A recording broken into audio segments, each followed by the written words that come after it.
Okay, hello. Good evening, good morning, good afternoon, wherever in the world you may happen to be. I'm Tad. I will be reading, and I will be doing that fairly soon. Reading from, of course, as you know, the Dragonbone chair. It's a book of great age and antiquity, and if the book is of great age and antiquity, you know that makes the writer of even greater age and antiquity. But anyway, thank you for all the kind words, everybody. For those who don't know, I have not tried not to make a huge big deal. Of course, it is a huge big deal to me and my family, but we lost my mom this week. And, you know, as I said before, I could have said, oh, I'm not going to be doing my reading this weekend. But the fact is, it actually is kind of something to help me keep things together, keep me focused. And also, and I think this is the more important part, I'm not going to eulogize my mom, at least not in this format. Although she certainly deserves it, and I will maybe do it in some other setting. But the reading and being read to was a huge part of how I got started in the world. And that was largely my mom who started reading to me, as many parents do. And I'm not claiming anything exceptional here, but she, read to me through my early childhood and really started a lot of things off for me, in terms of what kinds of things I love and what kinds of things later on that I wanted to make for people. I will read the dedication of the Dragonbone chair and that series before I start. It's very short, but it kind of makes the point. Anyway, there are also people were asking questions, so I couldn't not say anything.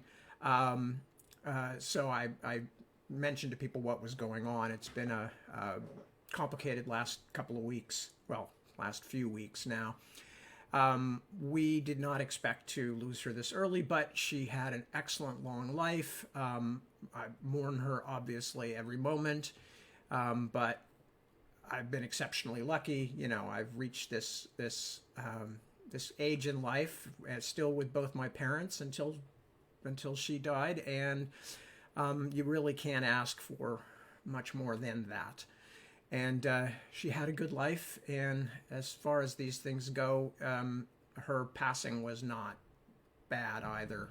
She was surrounded by people who loved her, and not much in the way of suffering or discomfort. So, yeah, I'm not looking to make it sound worse and more tragic than it was. It's, any family that loses their matriarch, it's a tragedy. Any world that loses somebody as fun and entertaining and loving and involved in the world around her as my mom, that world has suffered a loss. But that doesn't mean most people necessarily are aware of it. And, it happens all the time. It's happened to many people, I'm sure, on listening to the reading tonight. So as I said, I don't want to make more of it than it is appropriate for this particular circumstance. As I said, it means the world to me, to my brothers, to all of our spouses and our kids, her grandkids, and of course to my dad, who never expected to have to go on without her. But unfortunately, that is the price of the ticket that we all have. We are all given the ride ticket for life, and we never know how long the ride is. She had a very good long one, but none of us know, and the only thing we do know is that we're going to have to get off again at the end. And so, thank you for all the kind words. It's much appreciated, and that's really all I'm going to say about it for now. I do appreciate it.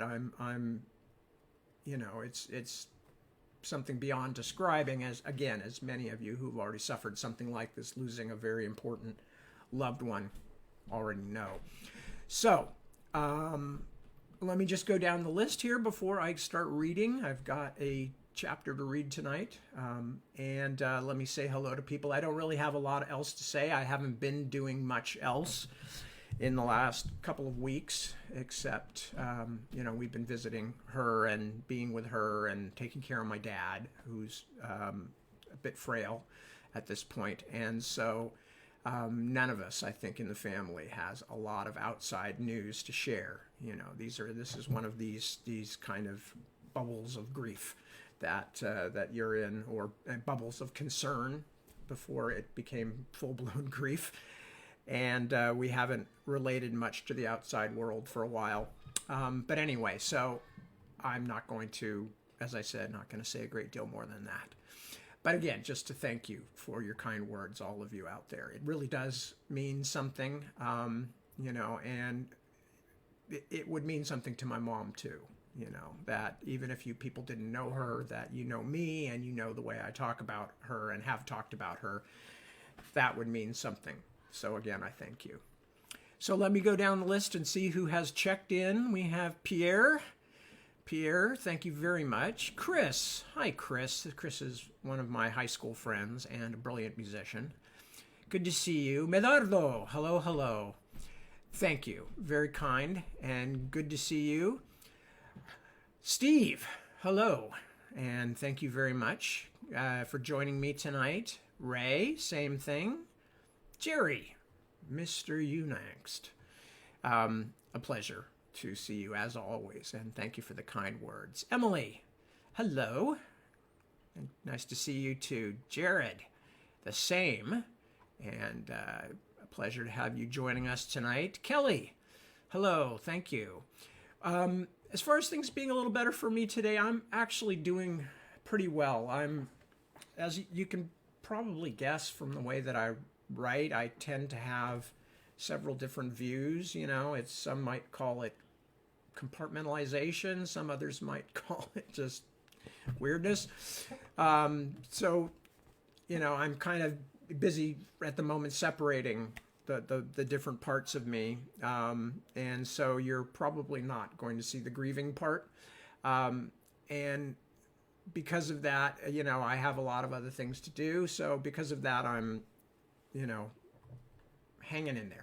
I'm hanging in there. We're all hanging in there. We're giving each other a lot of support in the family, and that's super important and has meant a lot to me. Anyway, but thank you. Claudia, hello, hello. Good to see you. Tim, hello. And Tim has written a very nice, very kind, long post that I'm not going to read all of right now, but I certainly get the general message, and I appreciate it, Tim. Thank you. Lisa, hello, sweetie. Lisa is one of my dearest friends from way back when, the older sister of my super important buddy, and it's a pleasure to see her and see you, Lisa. Oh, hi. Greg, good evening. Thank you. Good to see you. Kristen, hello. Good to see you again. Thank you. Kristen was also here last night. Lori, thank you. Thank you for the Irish words. I know a lot of people understand what this is. That's, unfortunately, it is the mortality tax, that we all have to pay. It's only a question of when. But thank you. Appreciate it. Barban, same thing. Same thing. Ray, if I didn't say hello to you already, hello, and thank you for joining me. Tracy, again, nice to see you. Thank you. Barbara, that was my mom's name, obviously, Barbara. She was a very, very wonderful mother. She was a great mom, and I have no complaints whatsoever. I lucked out in the parents and family department. And I know everybody can't say that, and I know everybody wouldn't say that about their own situation. So I'm always a little shy to kind of go on about it, because I always fear like I'm going to make somebody else feel bad. Because I was very lucky. They were really good. They were really supportive. They only made little squeaks of concern every now and then when I did something that would eventually take me to where it took me, which was becoming a writer. But along the way, there were many things that I think made my parents feel like, oh my God, he's going to starve and live in a gutter. And, but they never put that kind of pressure on me. They just, they worrited a little bit at times, but never in such a way as to make me feel unsupported. And in so many other ways, they made me feel very, very supported. And that's, so if I chose a weird profession, they both were extremely participatory in that. My mom and dad, they both gave me enough confidence to want to do something other than, just whatever came. Whatever showed up, I was determined to go out and do something different. So, yeah, she gave me a lot of gifts. Ron, hello, Ron. That was really sweet, the thing that you wrote to Deborah, or wrote that Deborah saw. Maybe it was on Twitter. I didn't see it, but she passed it along to me. So thank you for that. Much appreciated.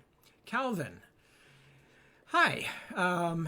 Been reading MS&T in anticipation for Navigator's Children. Ah, okay, good. Great to start every morning with a little Tad. Ha ha. Some agree with you, millions might not. But anyway, thank you, Calvin. That's very nice. Jeremy, hi. Yes, I know that is. But thank you. Yeah, she was a very neat person. A lot of us were lucky enough to be influenced by that neatness, I guess, that kind of openness to other people's stuff. She was a maker of families, so it wasn't enough that she had her own family with kids and grandkids, but she was always pulling other people in too, and making sure that, people who might not have a place to go for holiday dinner or whatever, bring them along, and all that kind of stuff. So yeah, I mean, in all the ways you can think of, she really did her best to help people and to be, she was a matriarch. She was the matriarch of the clan. Karen, thank you for the hugs. Anna, also thank you for the hugs. V for hugs from Dearborn, Michigan. Thank you. And Reem sends hugs from Australia. I feel very hugged. Thank you. Who else have checked in? James. Thank you, James. It's always nice to see you. Thank you. Thaddeus, a pleasure. And, under the circumstances, a pleasure to see you is what I'm saying.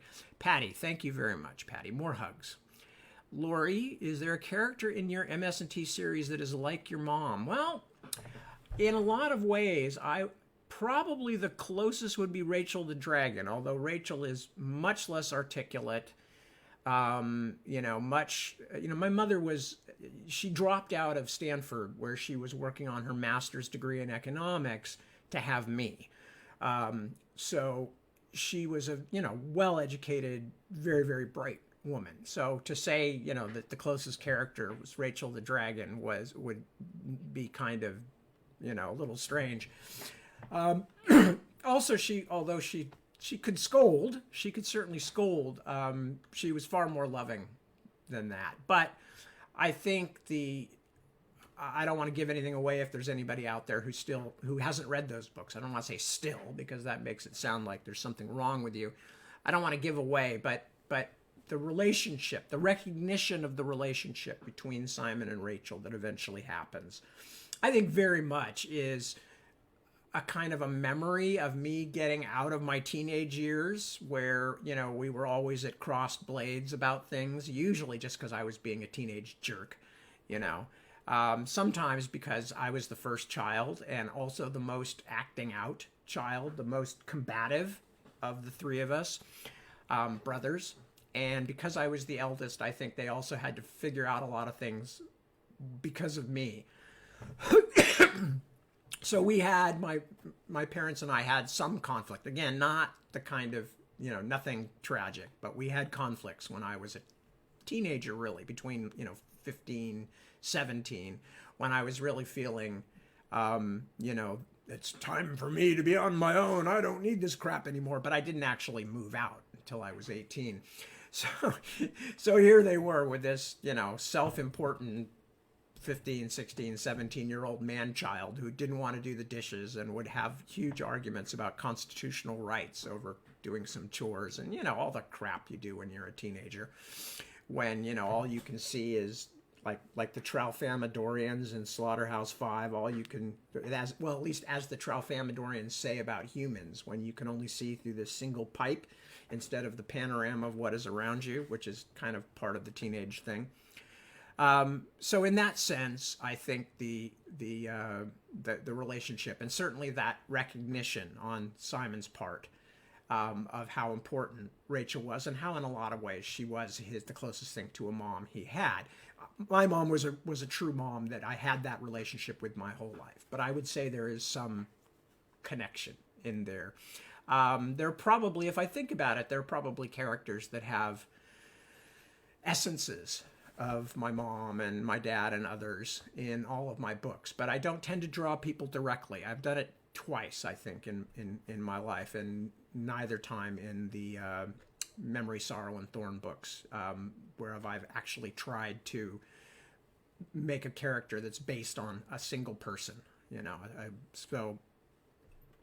Yeah, that relationship, it smacks of that connection. Ruby, oh hi Ruby. Ruby is a relative. We go back a long ways. Thank you, thank you. Rook, hi sweetie. Thank you very much too. Much appreciated. Good to see you. And let me see. Lori says, yeah, I thought so, about Rachel. And Anna, 16-year-old boys are the worst. I don't know about that. I might make the case that 15 or even 14-year-old boys are the worst because they're more gross.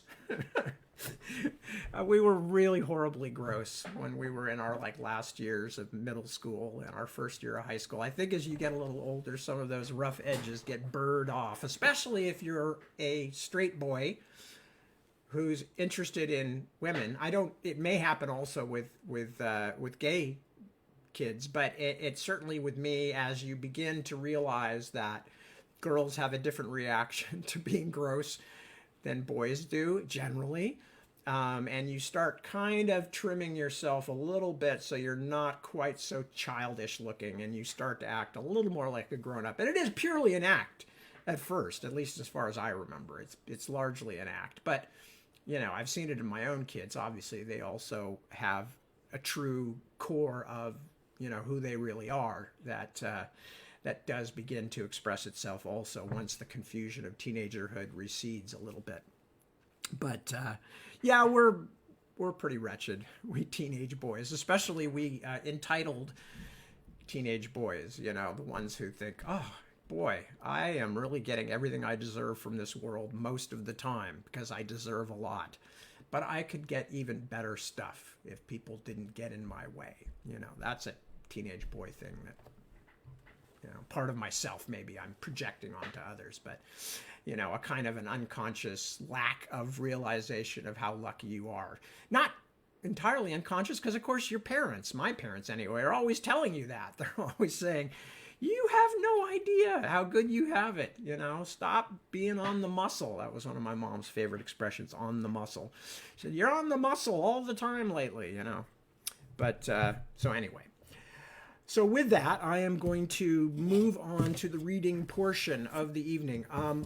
If I finish, I think this chapter is a bit shorter. So if I finish it early, I think I might just, well, let's see how early. If it's super, super early, I'm over planning here. I won't worry about it.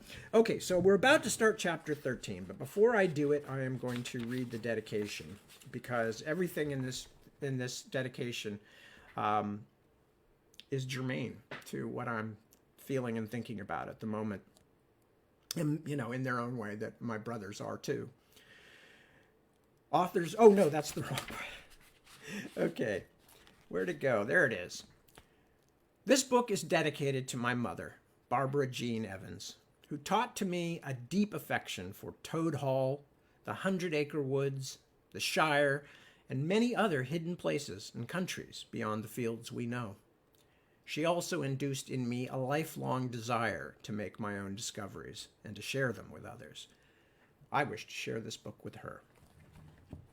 And that is an important thing too. It wasn't just that she opened all these wonderful worlds for me. It was that somewhere along the line, I also got the message that, you can make things too. You don't have to just enjoy it. Not there's anything wrong with it, but you don't only have to just appreciate things that other people make. You can make things and put them out in the world. And that encouragement was always there. And it very much is one of the things that Deborah and I have tried to pass on to our own kids. Not go out in the world and be an artist of some kind because we were. No, what we say to them is, or what we've tried to say to them is just, you can do something in the world. You can find the thing you love and you can do it well, and other people will enjoy it if it's something that you choose to share, whether you're a teacher, whether you work in a machine shop, no matter what you do. If you find something you love and really try to bring something to it, it will make a difference for other people. So that, for me, was one of the big things that I got from my family. So for those of you who were not with me last night, you may remember at the end of chapter 12, the scat had hit the fan, for lack of a better term, which is we'd finally hit the part of the book where everything starts to blow up. And in chapter 12, Simon was almost caught larking around in places he should not be under the castle. While there, was almost caught by Pryrates, who Simon was convinced, and was probably right about, was convinced would have killed him if he had found him, because Pryrates was doing something secretive.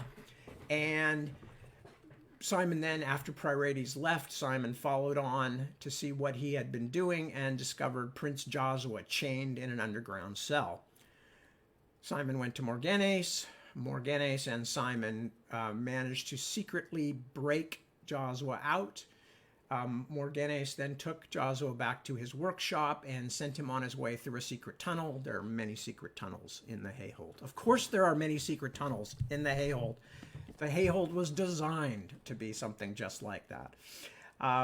So Josua left, and then fairly soon after, all of a sudden people were hammering on the door, and Morganes realized this and did the strange thing of releasing 6 sparrows with messages tied to their legs, and then made Simon go into the tunnel. And Simon hesitated and didn't want to run. He wanted to help Morganes, but the doors were broken down, and Pryrates was coming after them, and Morganes basically sacrificed himself to allow Simon to escape. And at that point, the door to the secret tunnel slammed shut, and a bunch of rubble and building material and stuff fell down, blocking it off, so that Simon was now, even if he had wanted to go back, which of course he didn't, he wouldn't have been able to.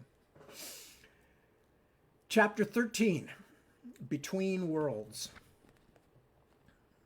Voices. Many voices, whether birthed in his own head or in the comfortless shadows that surrounded him, Simon could not tell, were his only companions in that first terrible hour. Simon Mooncalf! Done it again, Simon Mooncalf! His friend is dead, his only friend. Be kind, be kind. Where are we? In darkness forever, to bat flitter like a lost shrieking soul through the endless tunnels. He is Simon Pilgrim now, doomed to wander, to wonder. No. Simon shuddered, trying to rein in the clamoring voices. I will remember. I will remember the red line on the old map, and to look for the Tanja stairs, whatever they might be. I will remember the flat black eyes of that murderer Pryrates. I will remember my friend, Dr. Morganes. He sank down onto the gritty tunnel floor, weeping with helpless, strengthless anger, a barely beating heart of life in a universe of black stone. The blackness was a choking thing that pressed down on him, squeezing out his breath. Why did he do it? Why didn't he run? He died to save you, idiot boy, and Josua. If he had run, they would have followed. Pryrates had the stronger magic. You would have been caught, and they would have been free to follow the prince, to hunt him down and drag him back to his cell. Morganaes died for that. Simon hated the sound of his own crying, the hacking, sniveling sound echoing on and on. He pushed it all up from inside him, sobbing until his voice was a dry rasp, a sound he could live with, not the weepy bleat of a lost mooncalf in the dark. Lightheaded and sick, wiping his face with his shirt sleeve, Simon felt the forgotten weight of Morganaes' crystal sphere in his hand. Light. The doctor had given him light. Along with the parchments, crimped uncomfortably in the waistband of his breeches, it was the last gift the doctor had given him. No, a voice whispered, the second to last, Simon Pilgrim. Simon shook his head, trying to dispel the licking, murmuring fear. What had Morganaes said as he tied the glinting bauble to the sparrow's slender leg? To be strong with its heavy burden? Why was he sitting in the pitch dark, mewling and dribbling? Wasn't he Morganaes' apprentice, after all? He clambered to his feet, dizzy and trembling. He felt the glassy surface of the crystal warm beneath his stroking fingers. He stared into the darkness, where his hands must be, thinking of the doctor. How could the old man laugh so often, when the world was so full of hidden treachery, of beautiful things with rot inside of them? There was so much shadow, so little. A pinprick of light flared before him, a needle hole in the sun-shrouding curtain of night. He rubbed harder and stared. The light bloomed, folding back the shadows. The passageway's walls leaped out on either side, brushed with glowing amber. Air seemed to rush into his lungs. He could see. The momentary elation evaporated as he turned to look up and down the corridor. A pain in his head made the walls waver before his gaze. The tunnel was nearly featureless, a lonely hole burrowing down into the underbelly of the castle, festooned with pale cobwebs. Back up the passage he could see a crossway he had already passed, a gaping mouth in the wall. He walked back. A quick shine of the crystal revealed nothing beyond the opening but tailings and rubble, a sloping pile of debris leading down out of reach of the sphere's thin light. How many other cross paths had he missed?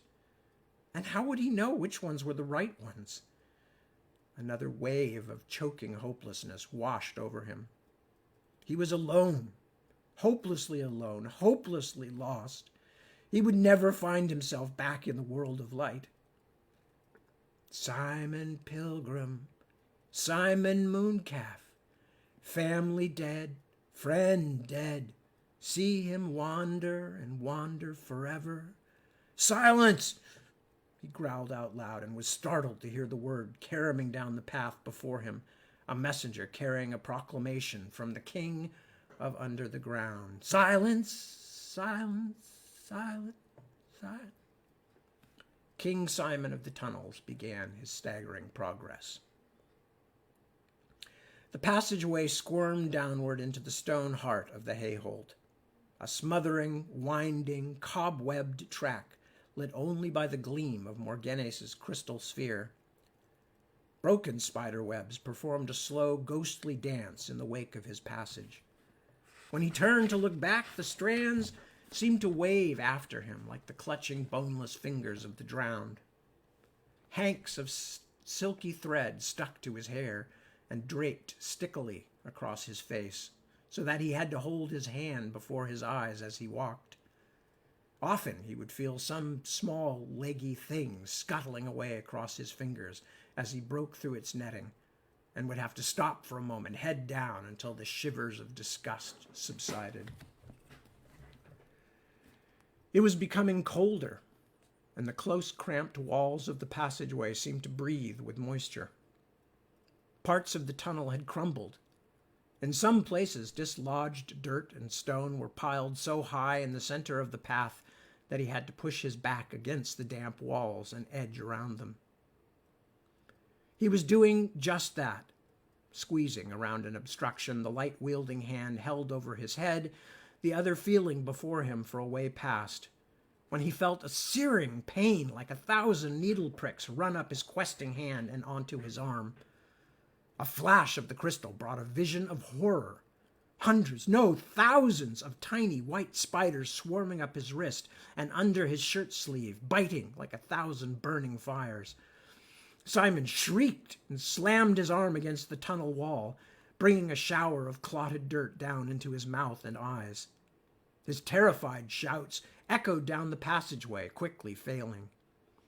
He fell to his knees in damp soil, smacking his stinging arm up and down into the dirt until the flaring pain began to subside, then crawled forward on his hands and knees, away from whatever horrible nest or den he had disturbed.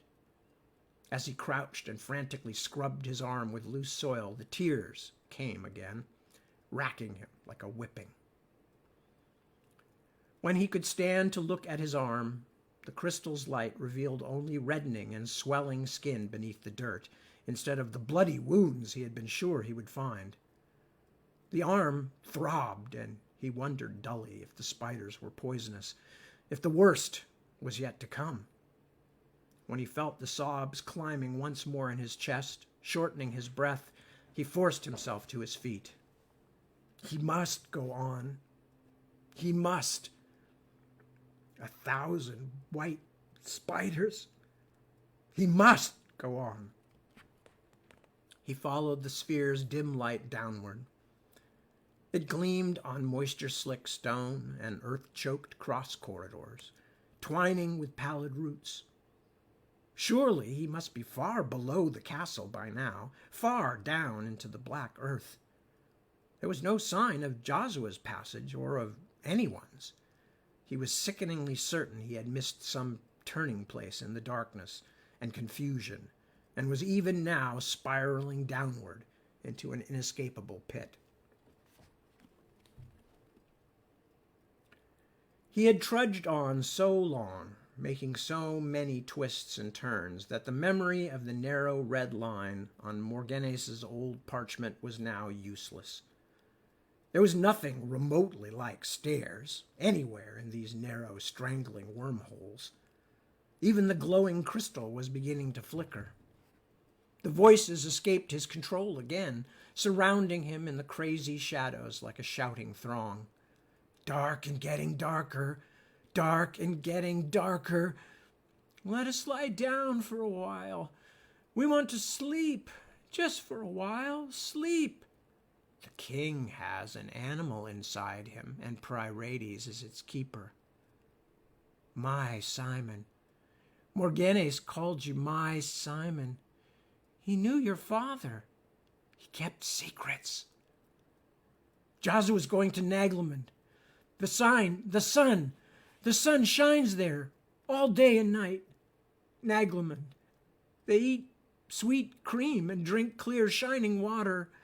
At Naglamund, the sun is bright and hot. It is hot. Why? The damp tunnel was suddenly very warm. He stumbled on, hopelessly sure that he felt the first fever of spider poison. He would die in the dark, the terrible dark. He would never again see the sun or feel its... The warmth seemed to push into his lungs. It was getting hotter. Stifling air enfolded him, sticking his shirt to his chest and his hair to his forehead. He felt a moment of even greater panic. Have I circled round? Have I walked for years only to come back to the ruins of Morganes's chamber? The burned, blackened remains of his life? But it was not possible. He had been going downward steadily, never once mounting back to anything more than a moment's level going. Why was it so hot? The memory of one of Shem Horsegroom's stories pushed forward. A story of young Prester John, wandering through darkness toward a great brooding heat. The dragon Shurakai in its lair beneath the castle. This castle. But the dragon is dead. I've touched its bones. A yellow chair in the throne room. There is no dragon anymore. No sleepless, deep-breathing red hulk, the size of the tourney field, waiting in the darkness, with claws like swords and a soul as old as the stones of Osten Ard. The dragon is dead. But did dragons never have brothers? And what was that sound, that dull, grumbling roar? The heat was oppressive, and the air was thick with itching smoke. Simon's heart was a lump of dull lead in his chest. The crystal began to dim as broad smears of reddish light blotted out the sphere's weaker radiance. The tunnel flattened, turning now neither left nor right, leading down a long eroded gallery to an arched doorway that danced with a flickering orange radiance.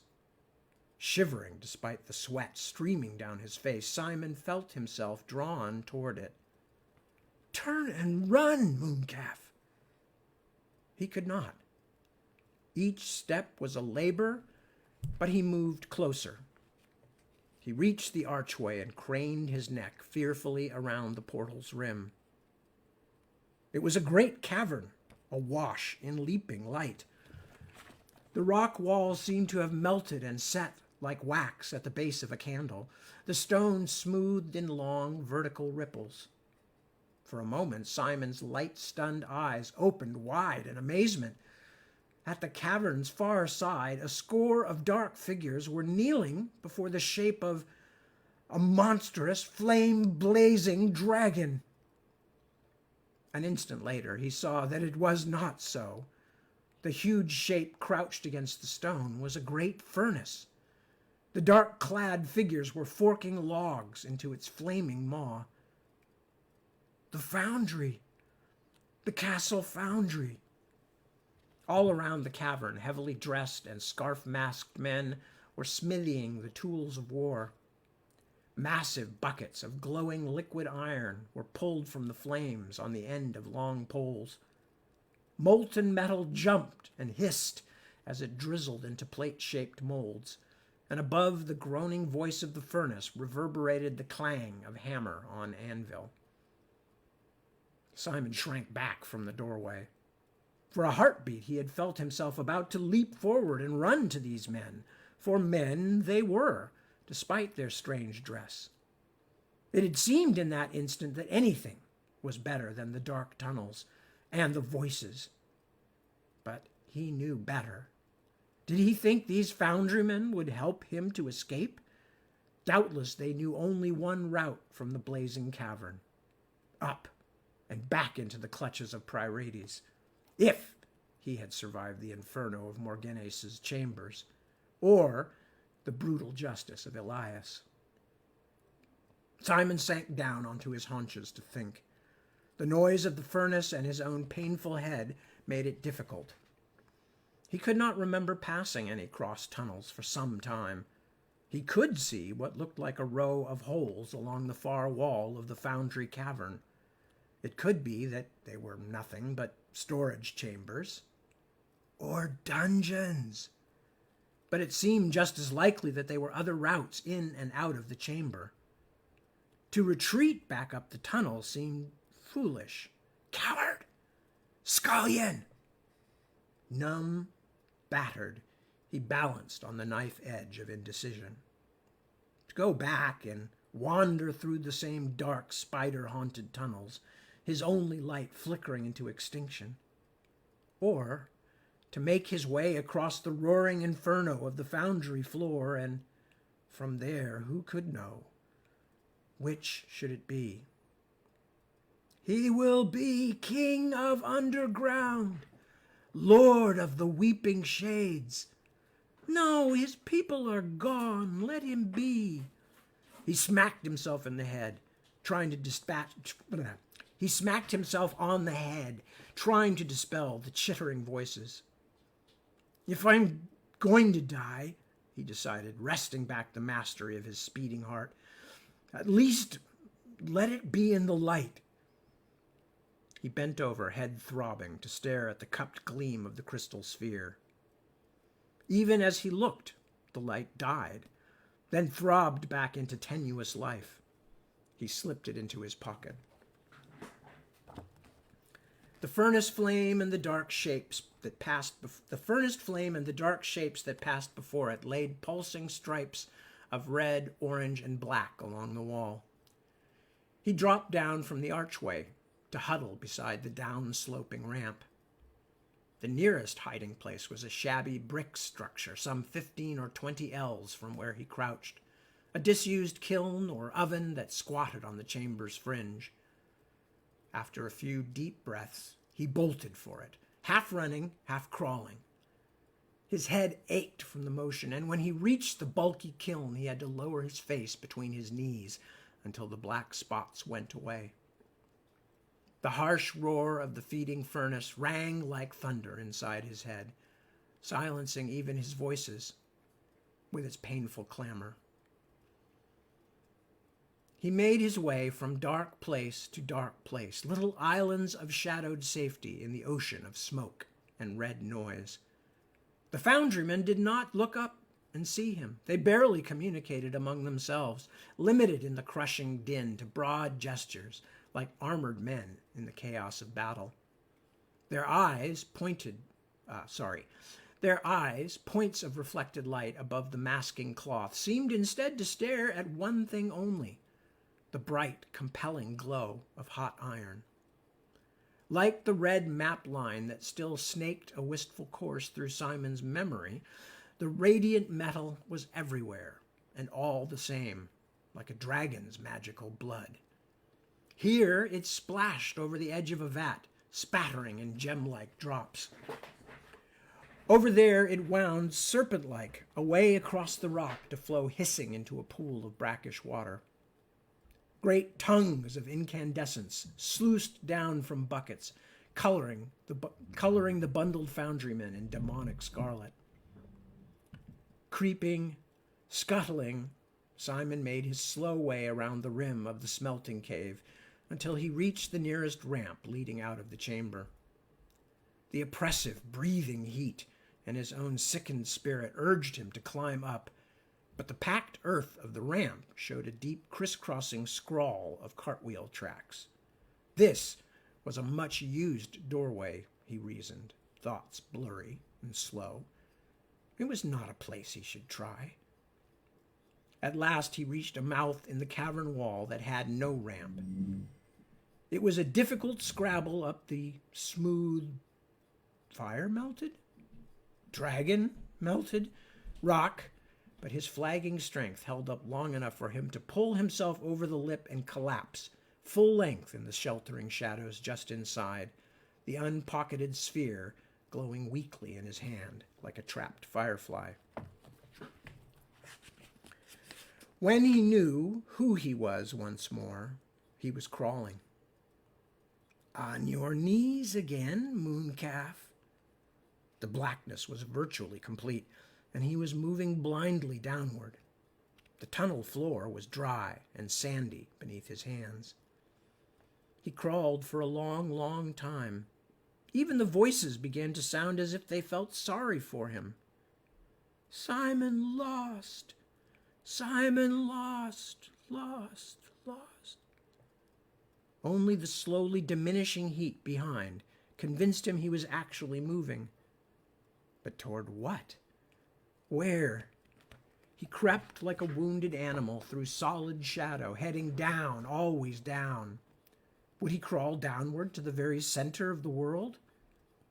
Scuttling, leggy things beneath his fingers meant nothing now. The darkness was complete, inside and outside. He felt himself all but bodiless, a bundle of frightened thoughts bumping down into the cryptic earth. Somewhere, sometime later, The darkened sphere he had clutched for so long that it seemed a part of him began to glow again, this time with a strange azure light. From a core of pulsing blue, the light expanded until he had to hold the sphere away from him, squinting. He climbed slowly to his feet and stood panting, his hands and knees tingling where they no longer touched sand. The tunnel walls were covered in fibrous black growths tangled as uncombed wool, but through the twining strands gleamed shining patches, reflecting the new flowered light. Simon hobbled closer to investigate, drawing his hand back with a thin wheeze of disgust as he touched the greasy black moss. Some of his self had come back with the light, and as he stood swaying, he thought about what he had crawled through and trembled. The wall beneath the moss was covered in some kind of tile, chipped and scored in many places, missing in others so that the dull earth showed through. Behind him the tunnel sloped upward, the rut of his passage stopping where he now stood. Before him the darkness led on. He would try walking on two legs for a while. The passage soon widened. The arched entrances of scores of other corridors joined the one he had traveled, most of them filled with soil and stone. Soon there were also flagstones beneath his shambling feet, uneven, fractured stone that nonetheless caught the light of the lantern sphere with strange opalescence. The ceiling gradually angled away above him, out of reach of the blue light. The corridor continued downward into the earth. Something that might have been the beat of leathery wings fluttered in the emptiness above. Where am I? How could Hayhold run so deep? Doctors said castles under castles, down into the world's bones. Castles under castles. Under castles. He had stopped without knowing it, and had turned to stand before one of the cross passages. In some part of his head he could see himself, and how he must look, tattered, dirt-smeared head wagging from side to side like a half-wit. A strand of spittle dangled from his lower lip. The doorway before him was unblocked. A strange, scented air like dried flowers hung in the black arch. He stepped forward, dragging an arm that felt like heavy, useless meat across his mouth, holding aloft the crystal sphere in his other hand. Beautiful, beautiful place. It was a chamber, perfect in the blue glow, as perfect as if someone had left it only a moment before. The ceiling was high vaulted, covered in a tracery of delicate painted lines, a pattern suggesting thorn bushes or flowering vines or the meandering of 1,000 meadow streams. The rounded windows were choked with rubble, and dirt had poured down from them to silt the tiled floor beneath, but all else was untouched. There was a bed, a miracle of subtle, curving wood, and a chair as fine as the bones of a bird. In the room's center stood a fountain of polished stone that looked as if it might fill with singing water at any moment. A home for me. A home beneath the ground. A bed to sleep in. Sleep and sleep until Pryrates and the king and the soldiers have all gone away. A few dragging steps forward, and he stood beside the bed, the pallet as clean and unsmirched as the sails of the blessed. There was a face staring down at him from a niche above it, a splendid, clever woman's face, a statue. Something about it was wrong, though. The lines were too angular, the eyes too deep and wide, the cheekbones high and sharp. Still, it was a face of great beauty, captured in translucent stone, forever frozen in a sad, knowing smile. As he reached out to gently touch the sculpted cheek, his shin nudged the bed frame, a touch delicate as a spider's step. The bed crumbled into powder. A moment later, as he stared in horror, the bust in the niche dissolved into fine ash beneath his fingertips, the woman's features melting away in an instant. He took a stumbling step back, and the light of the sphere glared and then waned to a dim glow.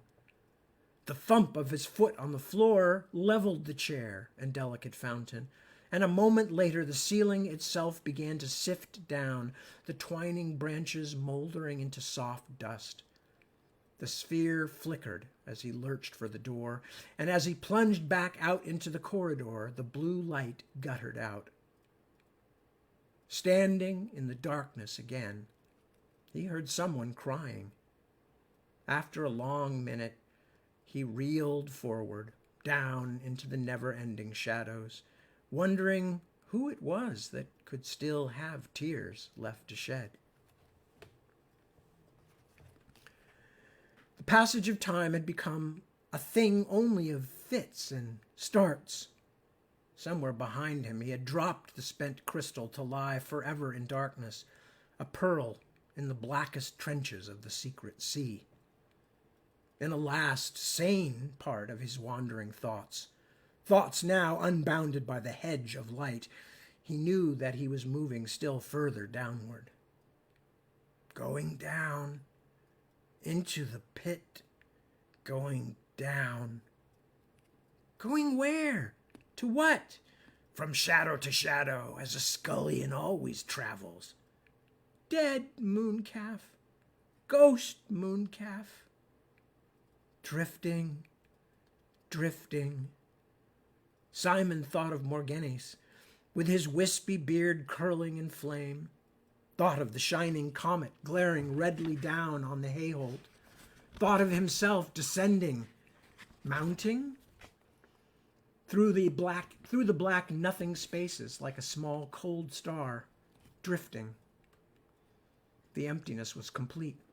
The darkness, at first just an absence of light and life, began to assume qualities of its own, narrow, choking dark when the tunnels narrowed, Simon clambering over drifts of rubble and tangling roots, or the lofty, airy darkness of invisible chambers full of the parchment scrape of bat wings.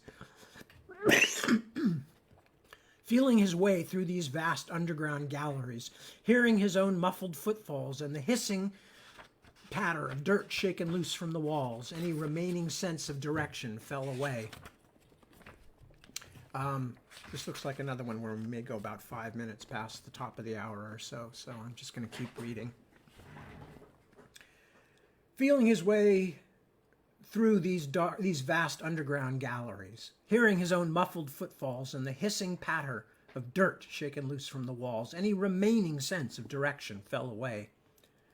He might be walking straight up the walls for all he could tell, or staggering across the ceilings like a maddened fly.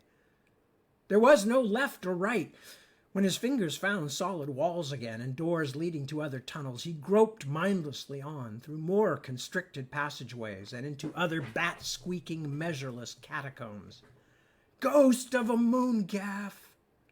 The odor of water and stone was everywhere. His sense of smell, like his hearing, seemed to have grown more acute in the blind black night, and as he fumbled his way ever downward, the sense of this midnight world washed over him. Damp, loamy earth, nearly as rich as bread dough, and the bland but harsh fragrance of rocks.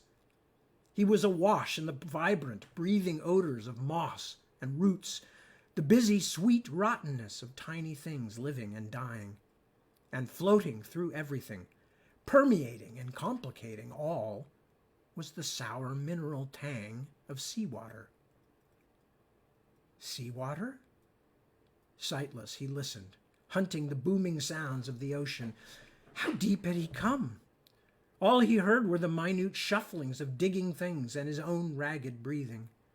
Had he tunneled beneath even the unsounded Kinslaw? There, faint musical tones chiming in the farther depths. Water dripping. Down he went. The walls were moist.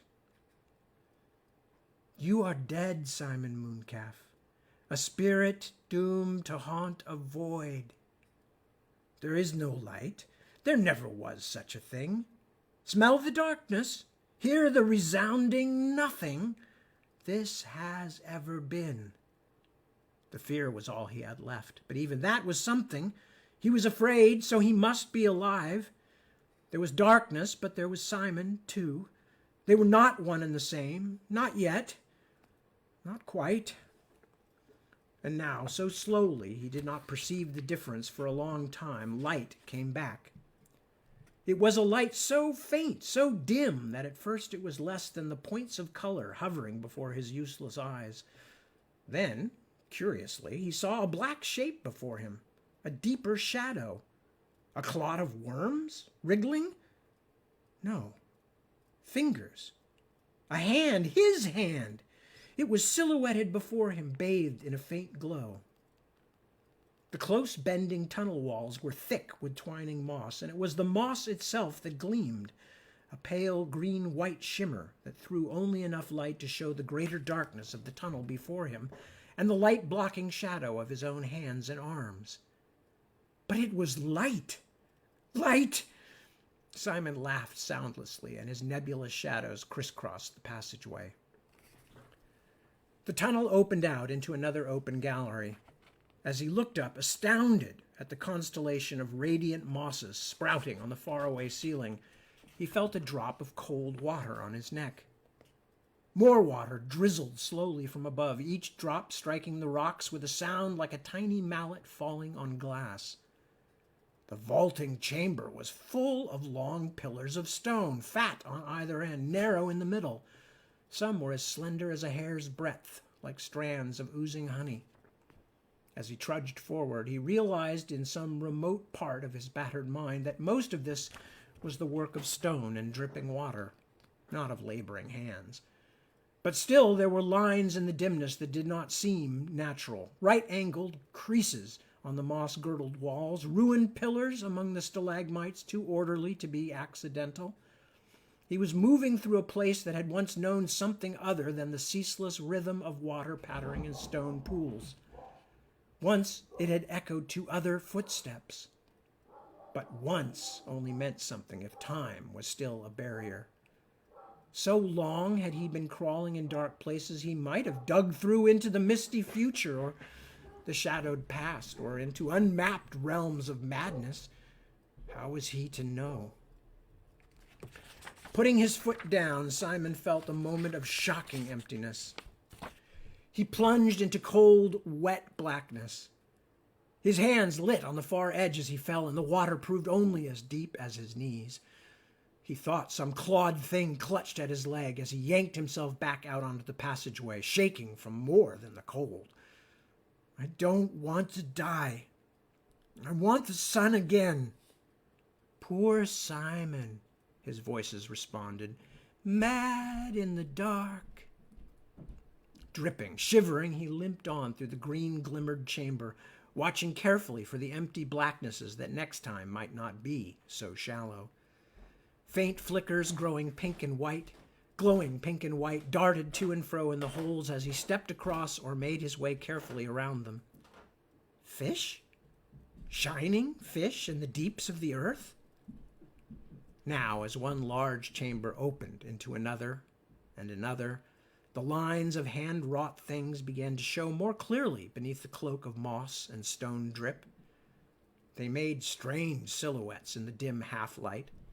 Crumbled spans that might once have been balconies, arched depressions matted in pallid moss that could have been windows or gateways. As he squinted, trying to make out details in the near darkness, he began to feel his vision was slipping sideways somehow. The overgrown shapes smothered in shadow seemed to simultaneously flicker with the lineaments they had once worn. From the corner of his eye, he saw one of the shattered columns lining the gallery suddenly standing straight, a shining white thing carved with trains of graceful flowers. When he turned to stare, it was only a clump of broken stone once more, half shrouded in moss and encroaching earth. The deep gloom of the chambers bent crazily at the corners of his sight, and his head pounded. The ceaseless sound of falling water now began to feel like hammer blows to his reeling mind. His voices came chittering back, revelers excited by wild music. Mad! The boy is mad! Have pity! He's lost, lost, lost! We will have it back, man-child. We will have it all back. Mad mooncalf! And as he passed down yet one more sloping tunnel, he began to hear other voices in his head.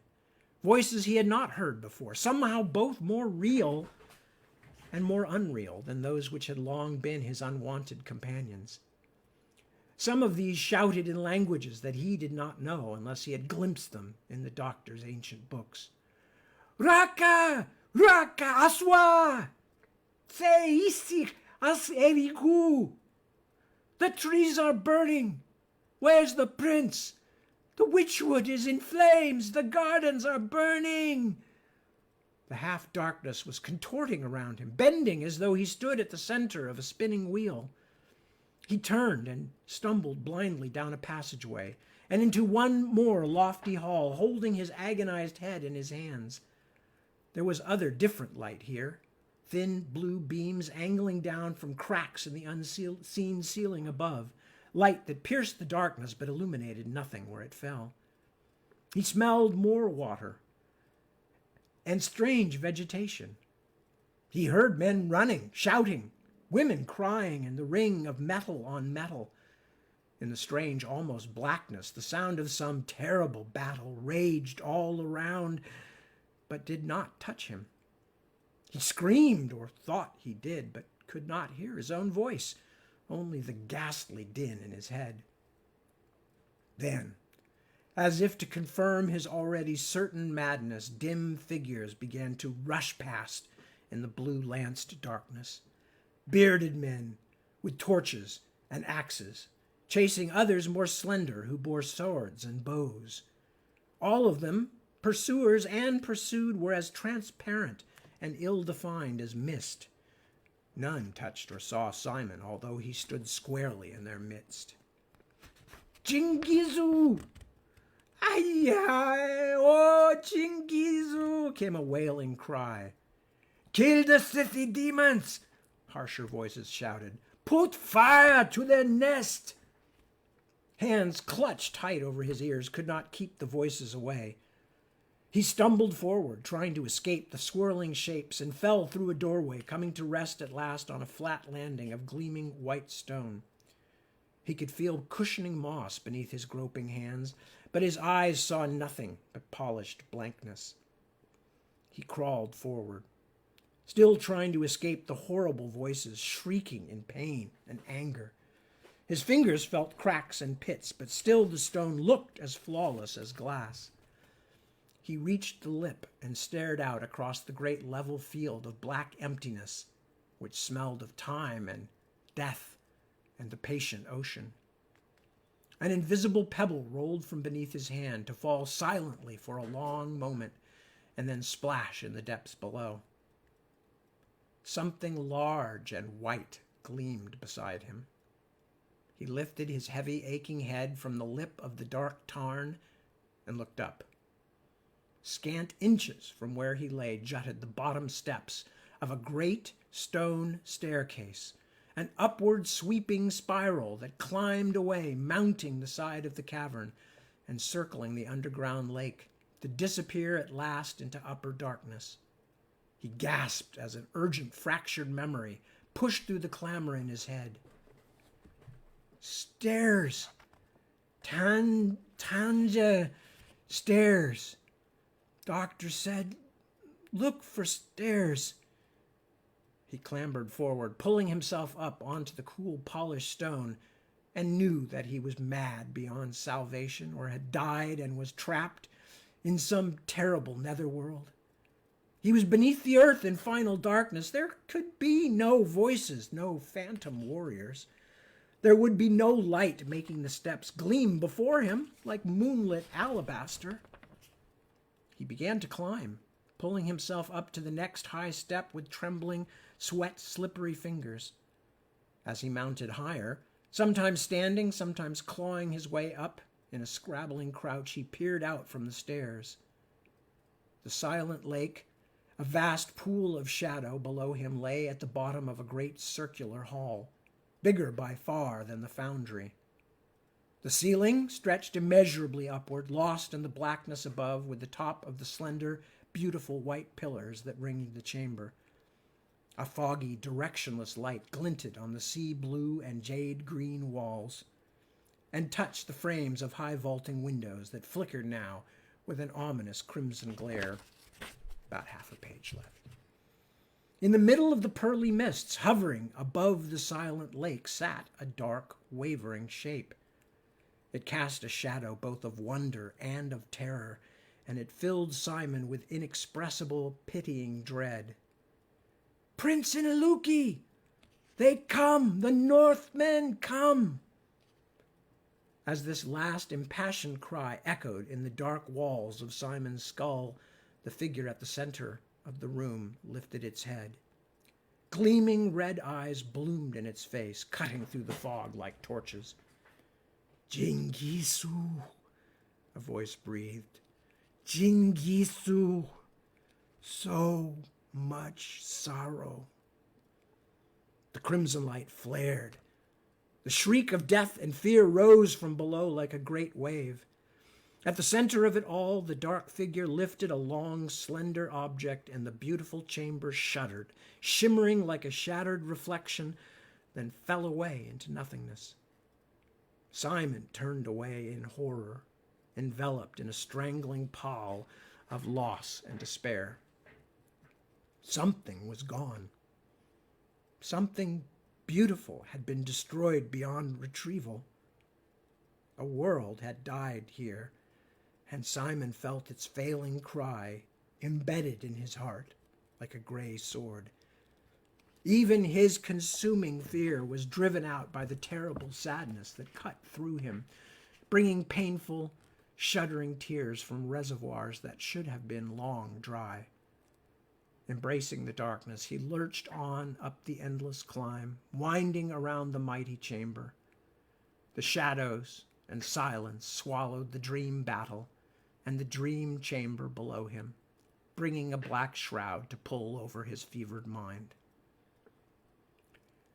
1,000,000 steps passed beneath his blind touch. 1,000,000 years slid past as he traveled in the void, drowning in sorrow. Darkness without and darkness within. The last thing he felt was metal beneath his fingers and fresh air on his face.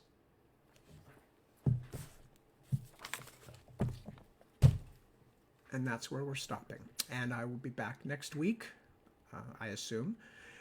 Same time.